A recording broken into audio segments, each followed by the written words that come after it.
Muy buenos días, amigos. Francisco Antonio Méndez y el programa Economía y Mercado les saludan este viernes 17 de enero del 2025. 23 grados Celsius aquí en La Julia en estos precisos momentos y una llovizna fina, pertinaz, me parecía como que estuviéramos en Londres. Wow, ahorita está todo el mundo enfermo, amaneció nublado, bastante oscuro y después empezó a condensar esa finita lloviznita, a jarinear, como decimos nosotros aquí, finitito, todas las calles mojadas, y uno se mojó cuando salía del vehículo para venir al canal. Bueno, ojalá uno no se enferme de gripe porque la temperatura está bastante fresca, hay que andar más o menos protegido y abrigadito. Eso tenemos, hoy es viernes, ya el martes 21 es, ¿verdad? Día de Nuestra Señora de la Altagracia, un día de fiesta, estaríamos, los dominicanos acostumbran a prestarle su reconocimiento y a visitar la Virgen, la Basílica, van muchos dominicanos. Eso es una cultura, una costumbre que es muy arraigada. Los altagracianos, las personas que le agradecen mucho a la Virgen de la Altagracia y siempre ese respeto y ese cariño por la patrona del pueblo dominicano, doña Tatica, como muchos le dicen cariñosamente. Y el 20, señores, es la toma de posesión del presidente Donald J. Trump, el 47, número 47. Presidente de los Estados Unidos. Eso será el lunes entonces, 20. Correcto. Vamos a ver de ahí en adelante cómo vienen las cosas. Ya designó quién va a ser su jefe del Tesoro. Tengo para comentar con ustedes sus opiniones ahora mismo, entraríamos.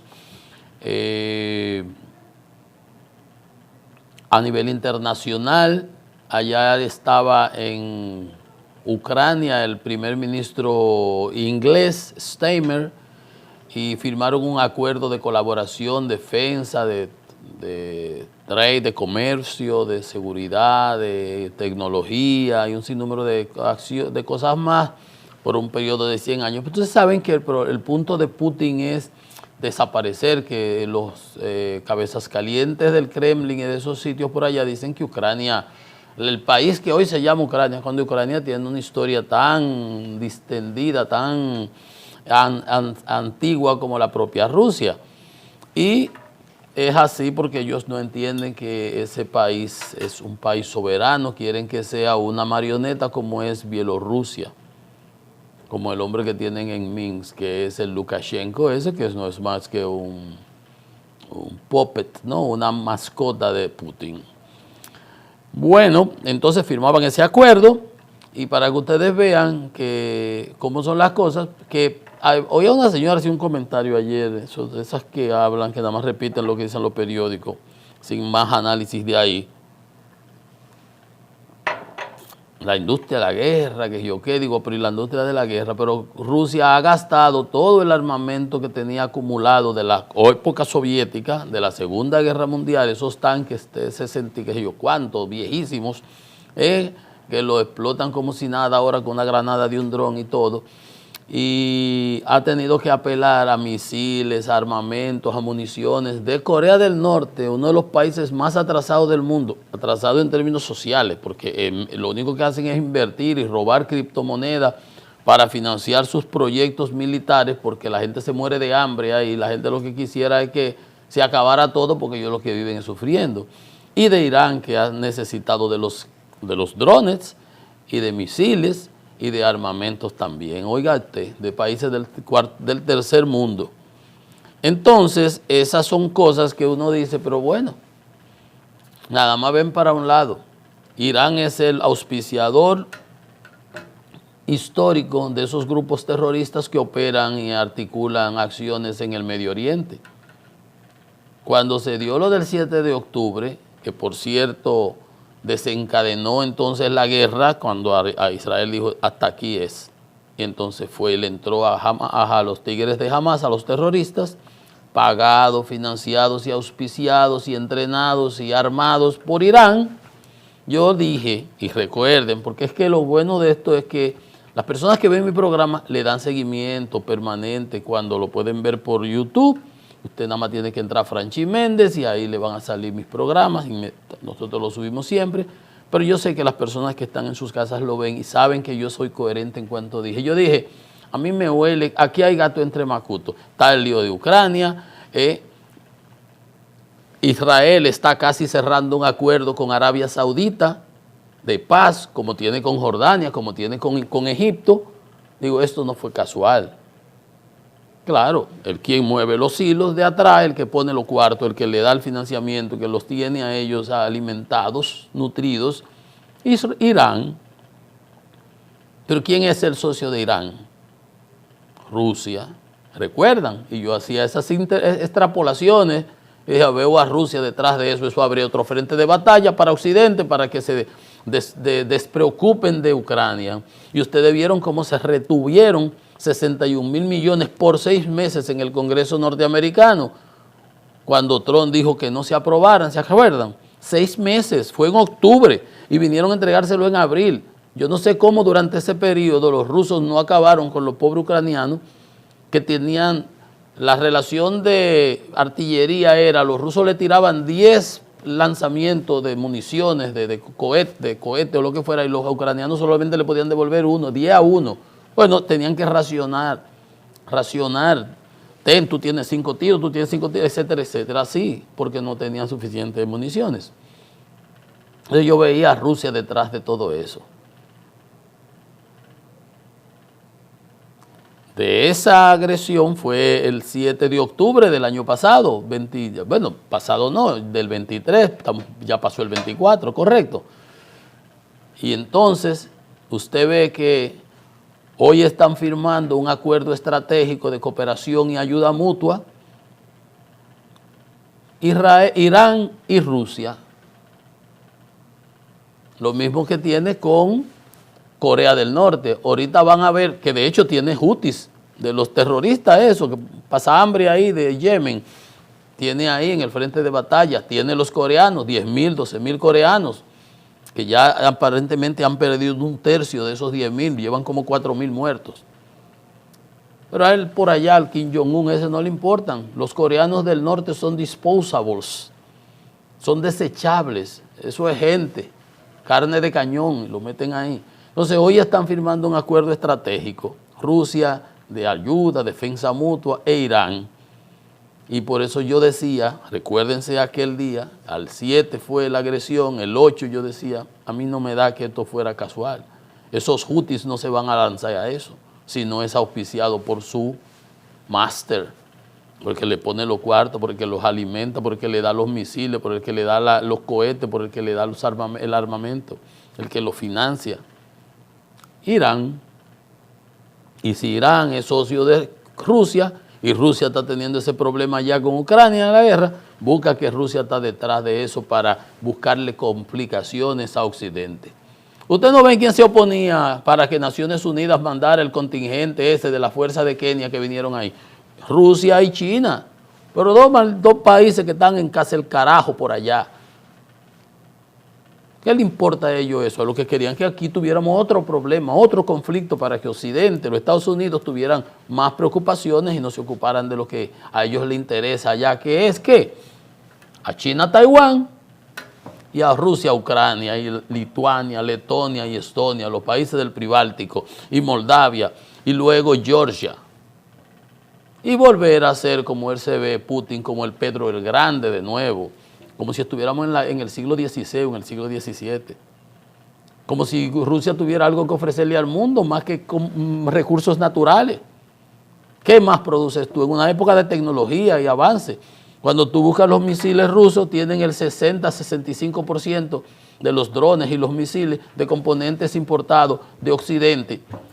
Claro, por debajo tienen toda la venta de los chips y todo lo que le suple China, que se beneficia de comprarle combustible ahora por la guerra con $20 hasta de descuento por barril. 20 y 30%, así cualquiera. Y hace la carita de chino, siempre alegre, sonriéndose y engañando a Occidente. Por eso veíamos lo que decía ayer Marco Rubio y las sanciones que le puso Estados Unidos con los chips. Entonces vean ustedes cómo no es tan simple y sencillo analizar estas cosas de geopolítica. Por eso les decía, como lo de ayer, el nearshoring, el near friendship, los países cercanos a Estados Unidos, la deslocalización estratégica de la producción y las cadenas de suministro, y eso nos va a beneficiar a nosotros. Pero ellos también están haciendo sus amarres por ahí. Pero si tiene 4 patas y 2 tutumas, olvídese que eso es un camello. Mírenlo ahí cómo están hoy, firmando un acuerdo estratégico de defensa mutua, Rusia e Irán. Más claro ni el agua. O sea que Rusia ahora va en contra de Israel, que es enemigo de Irán, y apoya a los Houthis, porque ellos lo han estado apoyando desde siempre, por debajo, los que no son capaces de dar la cara, y siempre con su hipocresía. Bueno, ayer les decía, siguiendo en ese mismo tenor, que lo que estaba sucediendo con el acuerdo cese al fuego en Cisjordania, en la Franja de Gaza, perdón, entre Hamas y Israel, era que a último momento los Hamas querían otras cosas ahí, oportunistas, y eso retrasó la firma en el gabinete del acuerdo de parte de Israel. Dijo, no, un momentico, eso no, aquí eso no se acordó. Bueno, pero yo decía que eso no iba a hacer fracasar el acuerdo, que lo iba a retrasar, que lo iba a prolongar un poco más, y ciertamente no se firmó, se suspendió la sesión del gabinete, los negociadores tuvieron que presionar, supongo yo, no sé en qué consistían los requerimientos adicionales que querían los Houthis, los Houthis no, los de Hamas, fue como si fuera lo mismo. Y entonces ya ahí acaban de anunciar que se va a convocar de nuevo el gabinete el sábado, o sea, mañana.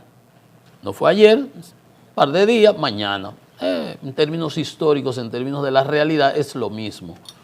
Será mañana, se van a liberar posteriormente entonces 33 rehenes que tienen secuestrados los Hamas, los terroristas de Hamas. Israel va a liberar 1000 presos palestinos que tiene. Ahí habrán por diversas razones, los va a liberar, que es lo que importa. El cese al fuego por unos 42 días, etcétera, etcétera, y es un gran avance. Fíjense ustedes que, claro, si estuvieran en una posición de fuerza, los Hamas no entrarían nunca en eso. Usted ve a Putin hablando de por allá, que quiere cese al fuego porque está perdiendo entre 1.500 y 2.000 efectivos diarios ahí en las batallas en Kursk y en la zona de Lugansk y Donetsk, en el frente del oriente. Cualquiera pide, vamos a parar esto para yo coger aire, para coger un break y esto. Igual el otro está perdiendo, indiscutiblemente. Pero el que ataca es el que más pone, porque para poder avanzar en un ataque, por lo menos tiene que ser de 3-1 o de 4-1. Porque de 1-1 no vas a poder. Entonces tiene que venir 4 atacando para poder obtener, y obviamente cuando vienen 4, por lo menos 2 te matan. Bueno, el punto es que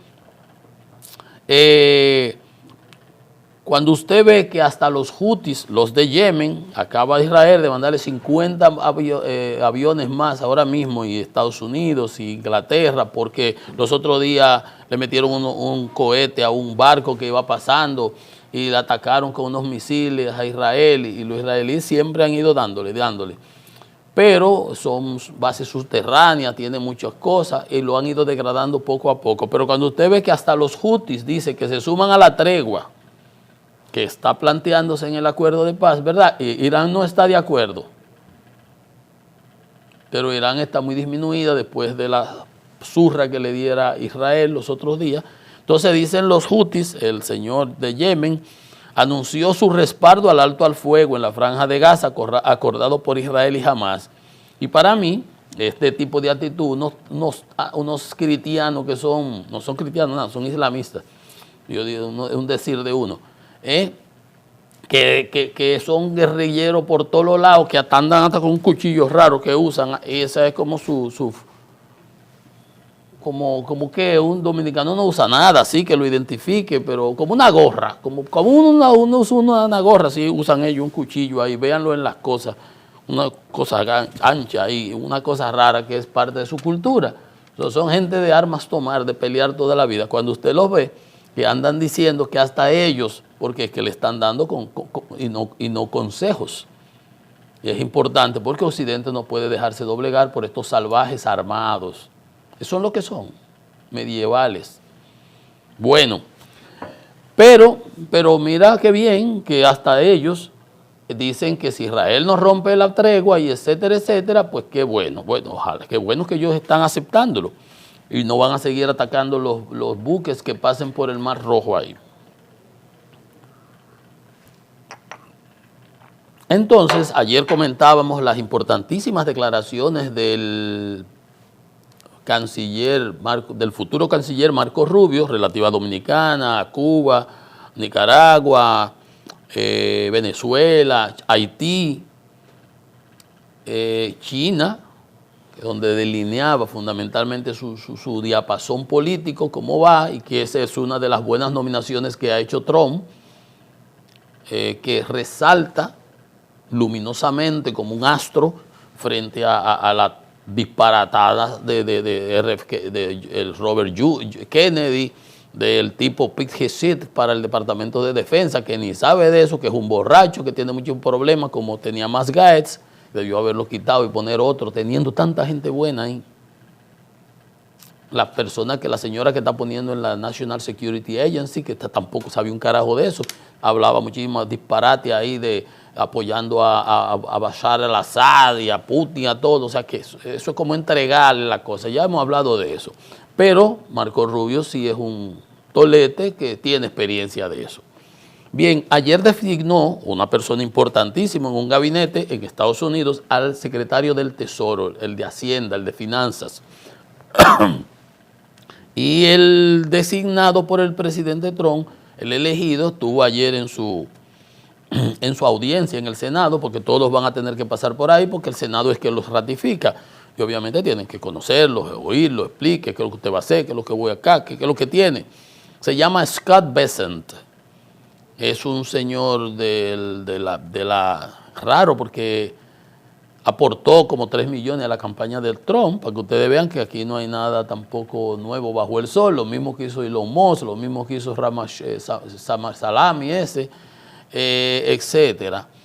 Un hombre del presidente Trump, 3 millones de dólares y otras causas republicanas ahora en las elecciones, pero va a ser el primer ministro LGTB abiertamente que va a ser ratificado por el Partido Republicano. Está casado con un señor ahí que fue fiscal, que fue director en el gobierno pasado hubo uno que dirigió la inteligencia nacional, se llamó Richard Greiner, pero bueno, el señor es de 62 años, está casado con un exfiscal, un señor ahí exfiscal también, pero bueno, eso no es lo importante. Él es un magnate, un tipo millonario, que es el que Trump ha designado. El señor Bessent, hay que acordarse ese nombre, hoy está Janet Yellen, que era una reputadísima banquera, reconocidísima a nivel de Estados Unidos, que ha sido la jefa del Tesoro durante estos 4 años,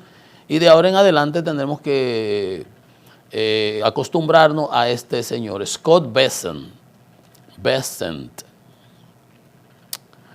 ¿Cuáles son las metas que él ha planteado? Bueno, que va a tratar de bajar la inflación a su meta del 2%, bastante bien que se ha avanzado en cuanto a eso, pero todavía no se ha llegado a la meta. Y esta fue la parte que a mí me gustó. Y más sanciones para Rusia, porque en el gabinete de Trump hay quienes se sienten, y del mismo Trump, muy inclinados con Rusia, pero él está muy claro. Pero no solamente por las sanciones, sino que el problema de él es que hay unas dicotomías en las políticas anunciadas por Trump. Bajar la inflación, cuando tú vas a establecer aranceles, es como cuando aquí el Banco Central quiere bajar la tasa de interés, baja la tasa de política monetaria, libera encaje legal, da facilidad de liquidez ampliada, inyecta dinero al mercado, establece unas tasas artificiales, dice, bueno, para estos 100.000 millones préstense a tal valor, pero la tasa promedio general de la economía no baja porque por el otro lado, mientras mete dinero, liberando del encaje legal, dando facilidades ampliadas de liquidez a la banca, vende dólares para mantener el tipo de cambio, para que no se le dispare a 80, 70 por uno. Entonces, cuando vende reservas internacionales, 2.000 y tantos millones que vendió, retiró a la vez hasta 60 por uno. Si vende 2.000 millones, son 120.000 millones de pesos que retira de un tiro.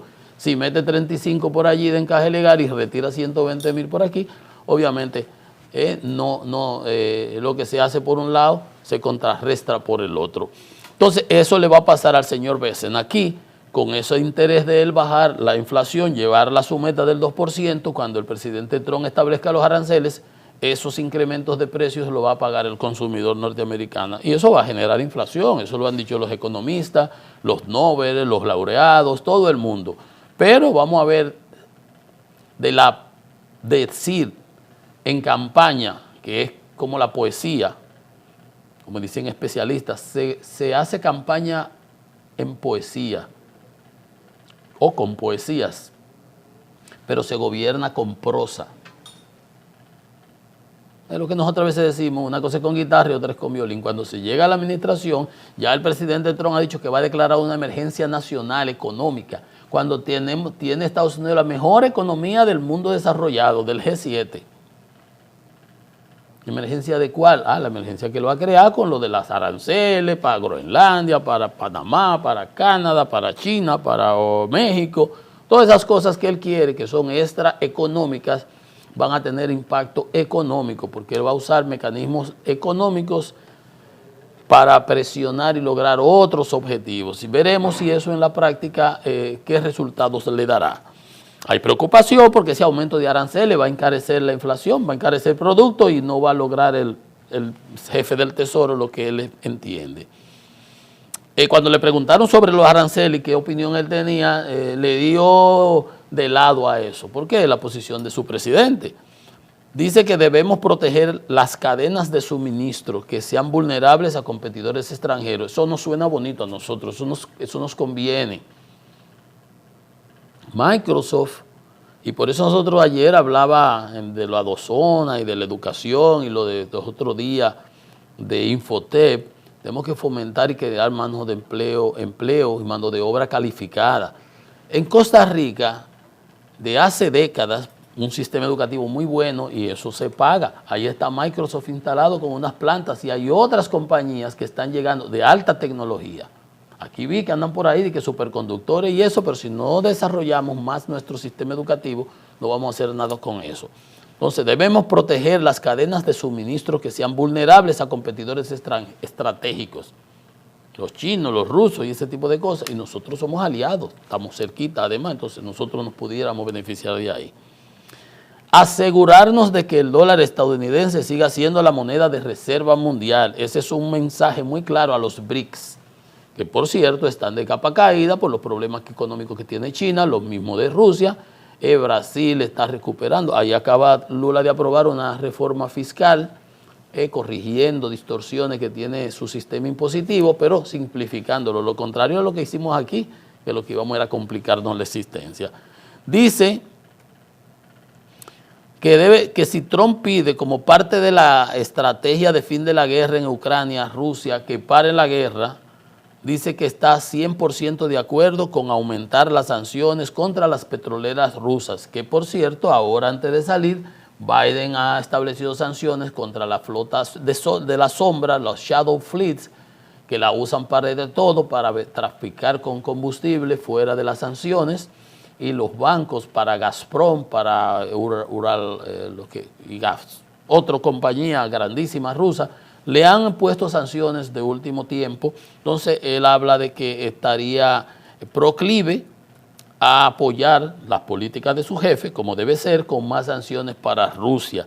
si no obtempera al fin de la guerra. El problema es que Rusia entiende que Ucrania no debe existir, que el gobierno de Zelensky no es legítimo, tiene que salir de ahí, tiene que haber otro gobierno que le sea afín a él. Él quiere poner de allá. Un país que tú le has matado miles de ciudadanos, mujeres, niños, se les robó niños que lo han sometido por el Tribunal de Justicia Internacional, secuestrado niños porque ellos entienden que Ucrania no debe existir. Desmilitarización, claro, que no tenga armamento para volver a ocupar. Pasan 5 años y vuelve y le hace lo mismo. Se lo hizo en Crimea en el 14, se lo hizo en el 8, cuando ocupó una parte de ahí de Donetsk y Lugansk. ¿Qué más pide? Desnazificación, un show, un cuento de ellos. Todas esas boberías, entonces obviamente así, y quedarse con los territorios que han ocupado. O sea, es poner ahí un títere, un gobierno ahí como Nicaragua, como Venezuela, como Cuba o ¿cómo se llama? Como Bielorrusia. Entonces, así yo no creo que Trump le vaya a entregar en bandeja de plata y Europa no va a permitir eso, porque va por ese y después va por los otros países que están colindantes, que es el miedo que existe. Entonces, esas son las cosas que hay a nivel internacional. Y a nivel internacional, como el cielo es de todos, ¿verdad? Ajá, ahí explotó un cohete de SpaceX. Ayer estaba yo, había subido a la azotea con el perrito y ahí veía yo, y estas luces raras, y lo vi yo, hasta una foto le tomé. Y hoy está en la prensa. Y ¿qué es lo que está pasando? Yo estoy muy grande para que me estén hablando de platillo volador y eso, si vienen, que vengan. Bueno, pero ese fue que el cohete explotó, se desintegró y las partículas cuando entran a velocidad a la atmósfera se incendian y se veían las luces de esas que iban cayendo. Se ha visto en todo el país, hay fotos en la prensa, pero eso fue lo que sucedió. Extraño, porque eso era una cosa, no es una cosa que se vio. Yo dije, pero no se pueden ser drones, porque es un enjambre de drones entonces. Le veían todas esas lucecitas así, yo lo vi desde las otras. Eso fue a las 7 menos 5 minutos. Yo hasta una foto le tomé. Bien, eso es todo lo que hay en la palestra internacional, básicamente. Allá en Ucrania, el sitio aquel, el almacenamiento de combustible de aviación que tenía como 5 días encendido, que fue el 8, después duró como 5, volvieron y le tiraron otro dron, se desprendieron otros tanques. Ahí sigue la situación en lo mismo. Mientras estaba Stammer allá en Ucrania, los rusos le mandaron drones, pero se lo destruyeron, pues fueron de día, más ellos se cuelan cuando son de noche. Eso es lo que hay a nivel internacional. Pues aquí a nivel local, el CONEP celebró su elección y de manera democrática eligieron de nuevo a Celso Juan Marrancini para que presida el CONEP. La Junta de Directores está conformada por Celso Juan como presidente, Julio Brache, de la Asociación de Industria Dominicana, de la AIRD, primer vicepresidente, Lina García, de Esvance Santillano, segunda vice, Roberto Herrera, de la Asociación de la Industria Eléctrica, tercer vice, Leonardo Mato, del Central Romana Corporation, secretario, y Christopher Paniagua, del Banco Popular, CEO del banco, el presidente del banco, administrador, gerente general del Banco Popular, Christopher Tesorero. Los directores, ahí están Carlos Guillermo León, Lucille Huermón, Rainieri, Paola, Amelia Vicini, Juan Bancalari, Rafael Izquierdo, Juana Barceló, bueno, Grupo Martí, José Martí, Pellerano, bueno, está ahí todo el mundo, ¿verdad? Los que siempre se están. Bueno. Entonces, eso fue felicidades a Celso Juan, que siga defendiendo los intereses de su asociación, que es la Asociación de las Empresas del País. Cuando las empresas del país van bien, el país marcha bien. Y eso es lo que hay que tener claro y entenderlo. Porque ¿quiénes generan los empleos? Mejor remunerados, mejor pagados, las empresas privadas. El gobierno genera muchísimas botellas y muchísimas cosas. Es importante también, por supuesto, pero tiene que haber una mancomunidad. ¿De dónde provienen los impuestos que recibe el gobierno? De las empresas privadas, del sector privado, de nosotros, de los ciudadanos, ¿verdad? Entonces, fíjese que somos entonces socios. Yo trabajo y tú te beneficias. Somos socios. Por otro lado, el presidente Abinader, igual como hicimos nosotros ayer, agradecía a Marcos Rubio, al senador de Florida, por las palabras que tuvo, por su positiva mención, dice el presidente Abinader. Agradezco a Marcos Rubio por su positiva mención de República Dominicana durante su audiencia, así como por su comentario sobre la presión que recibe República Dominicana y la región por la situación de violencia en Haití. Lo invitó a buscar una solución colectiva a la situación haitiana. Exactamente, eso es lo que debe ser. Y qué bueno, muy bien por el presidente, no debía dejar pasar esa oportunidad, porque la verdad que fueron unas palabras muy elogiosas para nuestro país y obviamente hay que reciprocar la buena vibra, la buena acción. Señores, yo siempre he estado en desacuerdo con la unión del Ministerio de Educación y el AMESID. Eso se armó con el paquete fiscal, que se iban a ahorrar 35 mil millones, y el gobierno, y yo le pongo la analogía como cuando la época de Hipólito, que se cambió el horario, que debió haberse adelantado la hora y se retrasó. Y entonces, o se adelantó la hora cuando debió haberse atrasado. Entonces a las 4 de la tarde ya estaba oscuro y los niños salían del colegio y estaba ya oscuro. Yo decía, los muchachitos andan en altas horas de la madrugada en la calle. ¿Por qué? Entonces amanecía a las 6 y desde las 5 ya estaba el solazo ahí. Digo, ¿pero qué fue lo que hicieron? Un lío grandísimo. En lugar de corregirlo, siguieron con eso.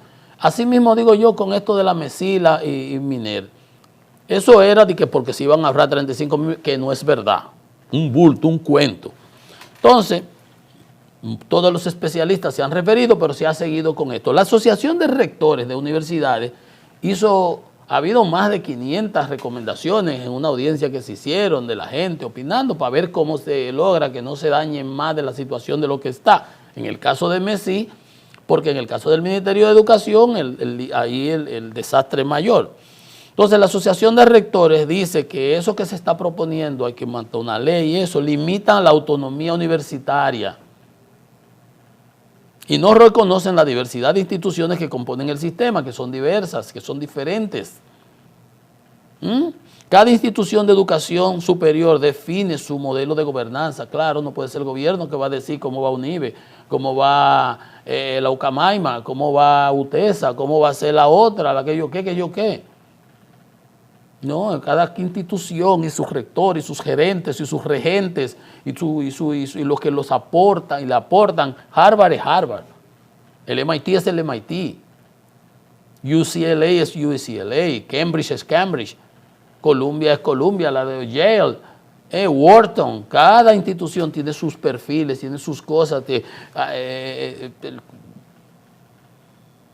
London School of Economy, la Sorbona. Cada cosa tiene sus características peculiares. No aparece un supergobierno que le dice, esto es así, así, así. Entonces, usted está viendo, cada institución de educación superior debe definir su modelo de gobernanza. El texto propuesto por las autoridades no define cuál sería la estructura una vez la misma sea fusionada. Van a hacer un arroz con mango y van a desbaratar lo que está bien, que es la MESID. Y lo van a mezclar con lo que está mal, que es el MINER. Y eso es como si nos juntaran a nosotros con Haití. El desastre de allá lo van a convertir, lo van a traer para acá, porque no es verdad que nosotros vamos a arreglar lo que tiene Haití. No, a nosotros nos van a dañar. Y eso es lo que yo veo que va a pasar ahí. Ojalá y no fuera así. Que hay otros países que existen, porque nosotros nada más andamos copiando boberías. No tenemos la capacidad de hacer cosas, ya está ahí, usted lo encontró. ¿Qué aporte usted está haciendo para que eso mejore? ¿Por qué no de mejorar aún más lo que está haciendo la MESID? Ahora que hablamos de que tenemos que capacitar a nuestros jóvenes para que tener mano de obra calificada. Entonces los niños no pasan la prueba PISA en educación y no nos ocupamos de aquello, lo que vamos a hacer un invento, un invento. Entonces, mira ahí cómo están. Esta es la Asociación de Rectores. Dice, establecer en la ley las instancias responsables de las áreas sustantivas fundamentales. que estarán a cargo de la educación superior. Porque ahorita va educación a manejar las universidades como si fuera la escuelita pública de Cancalarrana, que no tiene ni baño, ni escuela. No, por Dios, señores. Pero hay un refrán que dice que el burro se amarra donde diga el dueño.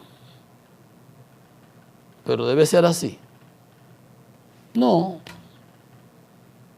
No querían los otros días meter al de compra y contrataciones en el MAP, ¿verdad? ¿En qué era? Administrar asuntos de la fiduciaria de Pedernales era, qué sé yo lo que era, y un lío, se quejó la gente, el gobierno tuvo que recular y echar para atrás.